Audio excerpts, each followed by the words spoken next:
Hey guys, it's Nick from Final Save Point Crew.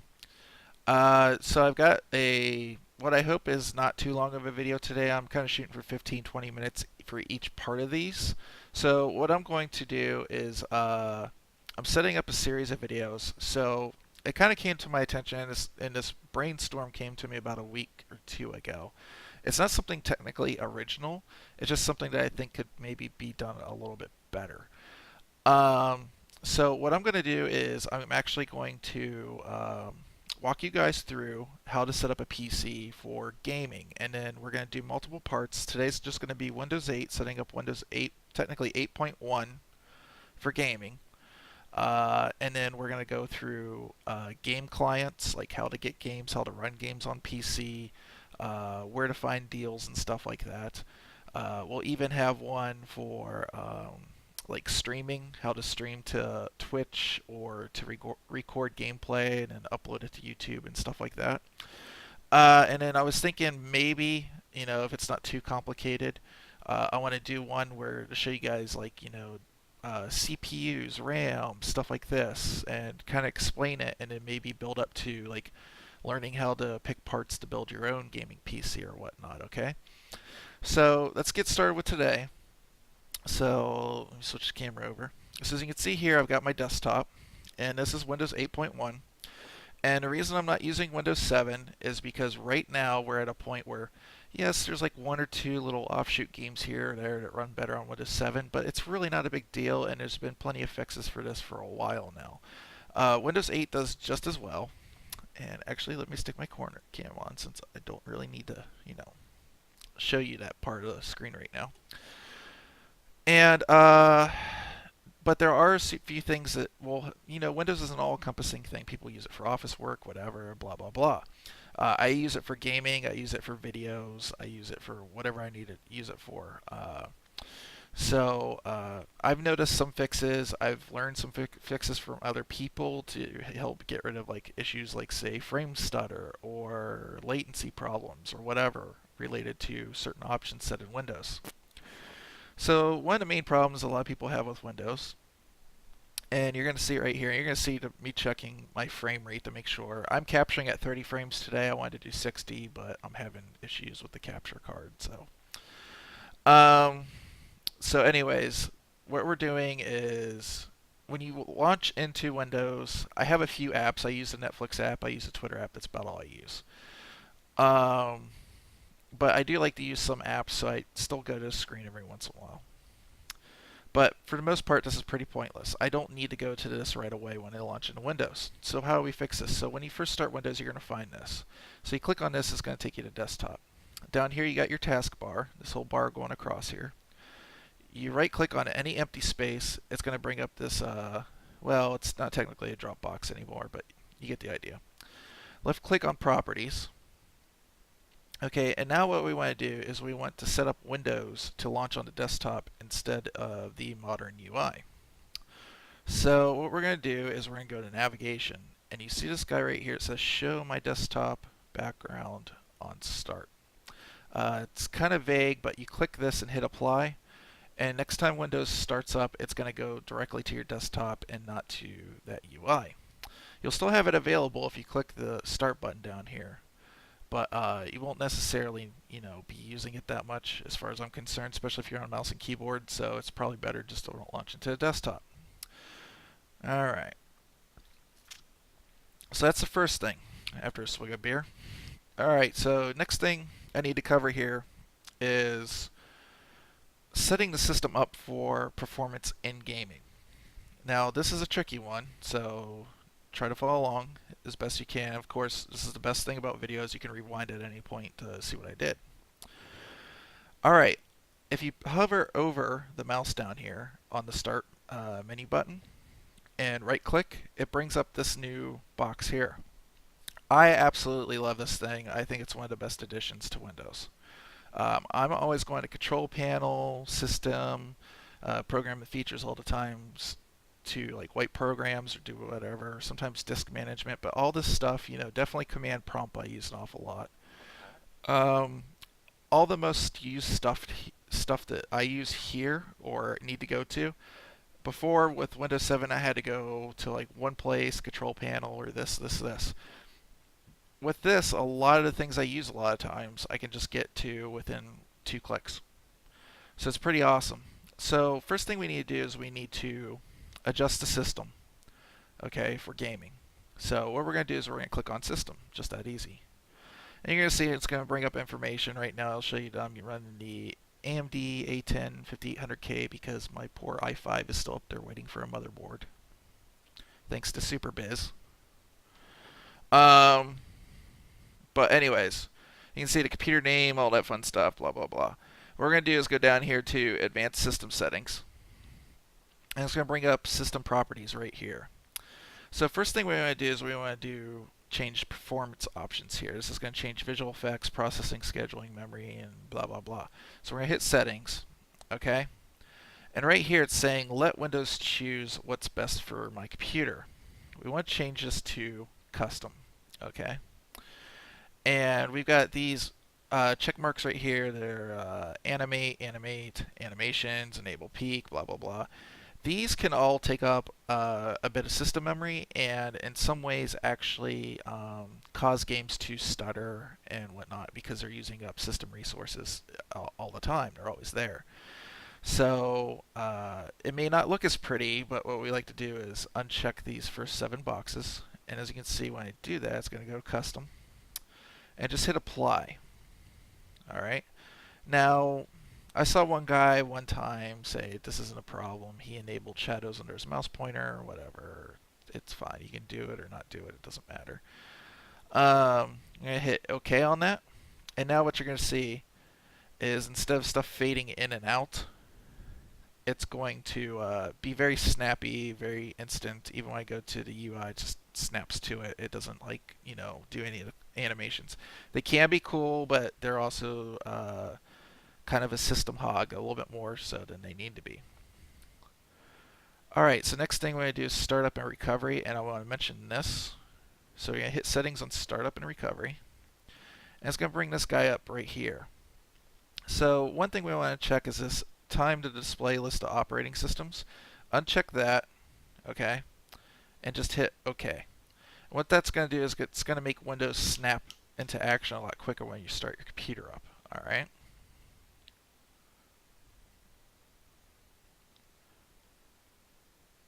Yeah, okay.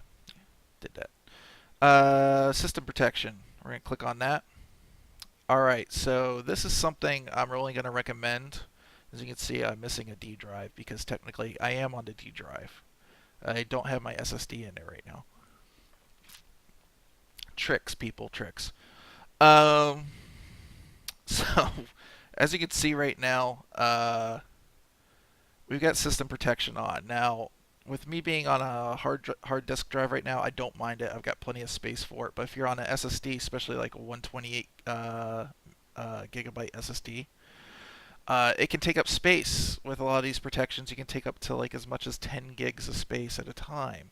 It's nice to be able to have it for a hard drive where you need to call up like, most used programs or whatever, and it calls them up in action. It goes to that cache instead of actually trying to find it on the hard drive.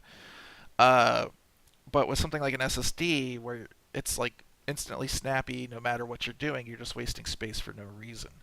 So one of the things you can do here is hit this and configure, and just disable system protection. And right here, you can see it's taking up 6.92 gigabytes of space. It'll effectively get rid of this. Since I'm on a hard drive, I'm going to leave that alone. Okay. And next thing you want to go to is this remote right here, and click on Advanced. And see it says allow this computer to be controlled remotely. We don't want the computer to be allowed to control the computer remotely. This is just a security thing for me. So we're going to go ahead and click uncheck that, hit OK, and we're going to allow a remote access connections to this computer. No, we're not. We're going to click that, and then we're going to hit apply. Okay. Alright, so that's the first thing that we really need to do with a Windows machine. Alright, so second thing, we're going to go to power options. Alright, so just so you guys can see what I'm doing, I'm right clicking on the start button down here. I don't want to lose anybody. and I'm going up and left clicking on power options, and that brings up this. So I just leave it on balanced, all right? But what we want to do is change plan settings. All right, now from here, this is kind of like a simplified version. You can set like your screen to shut off in 20 minutes. You can set it to go never, which I really should, because what do I care? If I'm not around, my system's in sleep anyways. But anyways, from there, you can see down here we can change advanced power settings, restore default settings. So we want to change advanced settings, okay? And down here you can see we can do different things. Like I can set it to require password on coming back out of sleep or not. I have it set to no because I'm the only one that has access to this anyways. But to do things like this, you have to change settings that are currently unavailable, so you have to go in as an administrator. So you click that little blue text there, and now you get these options are open to you. You can have it turn off the hard disk after a certain amount of time. I have it set to never. So background settings, this slideshow right here. You want to set this guy, it usually says available, set it to paused, okay? And just click apply on that guy. You don't want that on, it messes with stuff. Wireless adapter settings, unless you're on a laptop or something, don't worry about this. This is it can save power, okay? But is it set to default? Okay, maybe on default set to maximum performance. Sometimes you'll see medium or low, and you may notice that you're getting your Wi-Fi connection is a little bit iffy. So you can set it to maximum performance, and you might have better results. Who knows? Sleep. This is all your sleep options. Sleep after never. You can set a time. Allow hybrid sleep. So what hybrid sleep is the way sleep technically works is when your computer goes into sleep, everything that's actively being done on your system gets saved into system RAM. And then the RAM goes into, it doesn't completely turn off, it goes into a low power state and it shuts the hard drive and everything off. But the problem is if you lose power or something happens with that, then you can't restore, you have to do a complete new boot again. So what they did is they came up with this hybrid sleep. And it's a cross between hybrid and sleep. So what hybrid does is it takes everything that was in RAM and dumps it to a little cache on the hard drive, and then next time you boot up, it reads that cache and restores it back onto the RAM, allowing you to do a complete system shutdown with all the power off. But it's sort of like a cross between that and sleep. So hybrid sleep, what it does is it still writes everything on the memory onto the hard drive. But say if you lose system power, so you're not completely boned, you'll have that cache that it can write back to the memory. So it might take a little bit longer. It won't be like, instant on, but it's just there to kind of like back up. I leave that on personally because there's been a few instances where I've had sleep kind of futz up and not work. Hibernate. Hibernate is all it is what I was just saying. It takes the system memory and writes it in the cache and shuts everything off. This is just setting the time for, you leave your computer sitting around for 20 minutes, whatever, and it will go into hibernate. Allow wake timers. I just don't mess with that. USB settings, power lid settings. This is for a laptop if you have a lid on it. This is a desktop, so we don't have that. PCI Express link power state. This I leave to off. And then you can have maximum power savings, moderate power savings. I leave it off because we're on a desktop. It's not going to do anything for us. And I want my PCI Express connectivity to my graphics card to not be hindered in any way. Performance here. Now, this one's got a little bit tricky. So we got minimum, system, cooling policy, and maximum processor state. So it says right now 5% and 100%. So one thing you can try to leave this. Typically with Intel processors, I don't have a problem with this. It's AMD processors that I typically do. So if, say you're playing a game and you notice it stutters and then all of a sudden it picks up. So stuttering is like when you see the frames kind of like hitch and go dot, dot, dot, dot, like a bunch of pictures, and then all of a sudden it's smooth again. This could be due to CPU throttling. So what you would do is you would come down here to the power options and set this to 100%, which is your minimum, and your maximum to 100%. And it's going to make that processor run at its maximum speed all the time. So, because what might be happening is when you're playing your game, the processor might not be fully utilized, and it turns the power setting down to save power. But when it does that, it also changes the link speed of the PCI Express slot because it's effectively slowing down the system bus, which could cause slowdown in your game. So basically what that means is your graphics card in turn is not able to be fed by the processor at the speed that it wants to when a heavy scene comes back up, and it takes it that little, like second or whatever for the processor to kind of like wake back up fully and go to full power. And then finally your graphics card can kind of feed that information at the rate that it wants to. And this is typically what will cause your frame rate to kind of like go like this sometimes. And you'll notice, like, if you set both to 100%, you won't have that issue anymore. It'll be fine. Now, that's not always true with everything, but a lot of times that is true. And in display, it's just, when to turn the display off and stuff. Okay, so I know that was a lot to cover just for power settings, but that is very, very important. Okay, and last two things I want to cover really quick is right here in Device Manager. Device Manager is cool because it basically tells you if there's any hardware problems with your system. So you'll typically see like a little yellow like exclamation point that'll pop up if you have an issue with any of your hardware on your system that you need to address. We should cover this in a later video. I don't want to get into it right now because that's a whole hell of a lot to explain. Alright, so when you first load up your system, you might want certain programs or whatever. I typically like to use VLC Player. I like to use CCCP codecs and that kind of stuff. So I go to this site here called Midnight, and I can just click everything that I need here, like foobar or whatever. Maybe you want to use like an outside virus software like Avast or AVG or something. I tend not to do that. I just use Windows Defender and basically Common Sense. I don't go to a whole lot of stupid sites that I know I'm going to get like something picked up from, so it's fine. And then once you click what you want here, you can even get like the Steam client from here.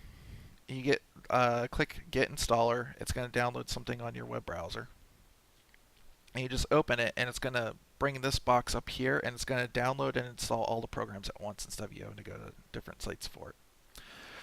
Now, some people are going to be really off-put by Windows 8.1 and the way it operates here with the Start button.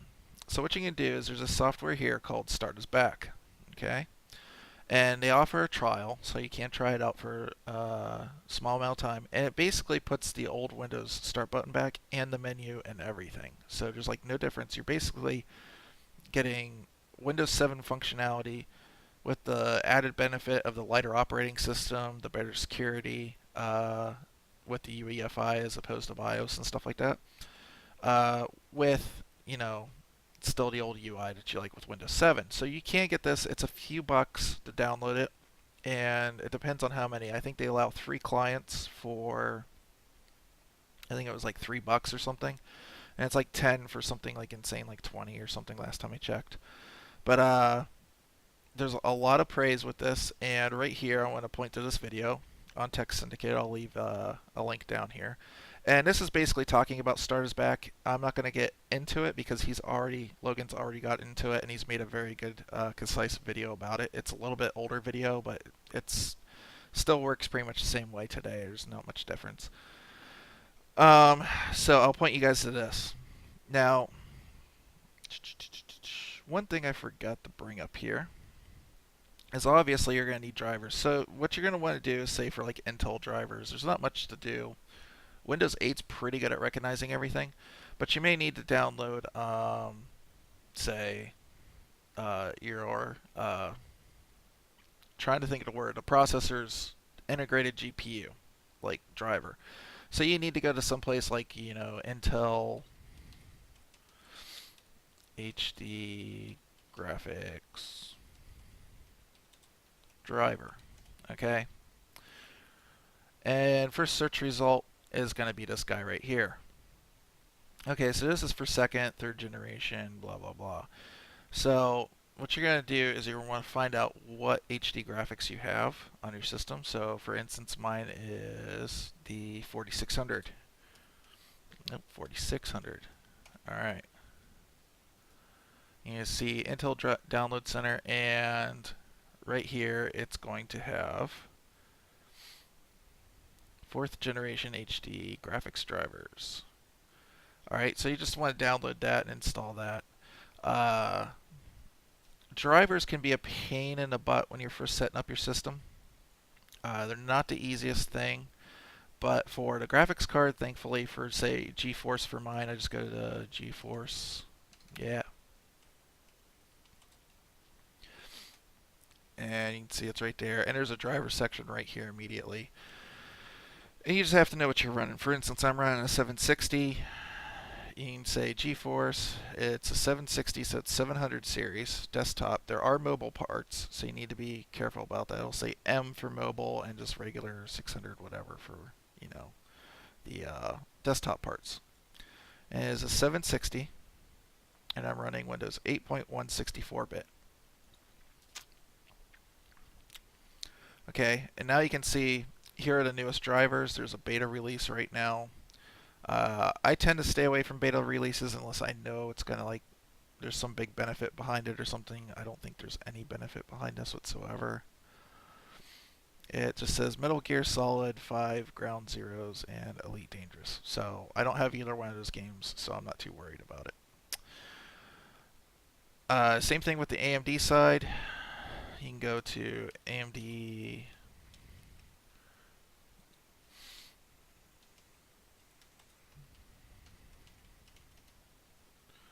And right here, first thing on it is going to be the graphics driver. So you can say like Windows 8.1 64, and just they've got their new Omega driver, which is supposed to be like their best driver they've produced yet. You just download this. When you install both, it's going to offer like an express install. Just go ahead and do an express install. In my opinion, it puts like their bloatware on it. It's called for AMD, it's called Raptor. For NVIDIA, it's called GeForce Experience, which I'll walk through real quick because that's the one I have. And one of the problems with games is setting them up. So they came up with this little piece of software here called GeForce Experience. And it slows balls and takes forever to open even if you're on an SSD for some reason. So what you're going to do is it's going to load this up for the first time. We'll get into the other options of this later. But the main thing I want to show is it's going to take your system configuration, it's going to take your CPU, memory, and GPU into effect. Look at that, and they're going to say, based on tests that they've done, you should run in this configuration. So when you first see this first time, there's going to be a big button that says scan. It's going to scan your hard drive, find all your games, and it's going to say like, oh, you have Dota 2. Well, you should run this, this, and this. You have Counter-Strike. I guess I haven't opened any of these games in a while. So you're gonna have to run the game once, and then once you do, you can come over here and you can say like, you know, optimize. So I'm gonna hit revert. All right. Now we're gonna go back. You can see the options have actually recently changed. It used to be ambient occlusion was disabled. Now it's enabled, and 4 times TXAA. I'm probably going to change this because I'm not a fan of TXAA. But you can hit optimize, and it's just like a big dummy button. Not to say anybody's a dummy, but you got to start somewhere. And this is going to set it up as close up to give you like 60 frames to 45 frames performance out of the card that you own.